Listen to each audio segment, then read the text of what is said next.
अस्सलाम वालेकुम। कैसे हैं सब भाई? खैरियत से हैं? तो मैं हूं उस्ताद बिल्ला। आप देख रहे हैं यूट्यूब चैनल उस्ताद बिल्ला जी। तो ये देखें माशाल्लाह कितनी स्पीड से मेहनत कर रहा है केरला वाला। ये पराठे लगा रहा है। ये शाम का वक्त हो रहा है, मगरिब का टाइम है, तो ये पराठे लगा रहा है बड़ी स्पीड से। आप देख सकते हैं कि कितनी स्पीड लगाई हुई है इसने।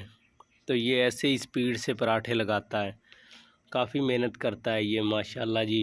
ये देखो इधर ये आटा उतार रहे हैं। ये भी मज़दूरी कितनी मुश्किल है, ये भी पल्लेदारी का काम है। ये देखो कितनी स्पीड से ये उतार रहे हैं। तो ये है गाड़ी का इंजन। आपको विज़िट करवा रहे थे कि गाड़ी का इंजन है ये इंजन हमने रखना था। तो आगे आप वीडियो शुरू करते हैं, तो हमारे चैनल को जल्दी जल्दी सब्सक्राइब कर लें। तो फिर ये देखो जी, हम आज बारिश बहुत हुई है इधर, तो अब हम जा रहे हैं नमाज़ पढ़ने के लिए। तो काफ़ी बारिश ज़्यादा है, पानी पानी है हर तरफ पे। तो आप देख सकते हैं कि कितना पानी छाया हुआ है इधर। पानी ही पानी है, इतनी बारिश हुई है, 1 घंटा बारिश हुई है इधर, बहुत ज़्यादा बारिश हुई है। तो चलें, अब आपका टाइम नहीं वेस्ट करते, चलते हैं वीडियो की तरफ।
यहाँ पे करते हैं वीडियो का एंड। तब तक के लिए अल्लाह हाफिज़।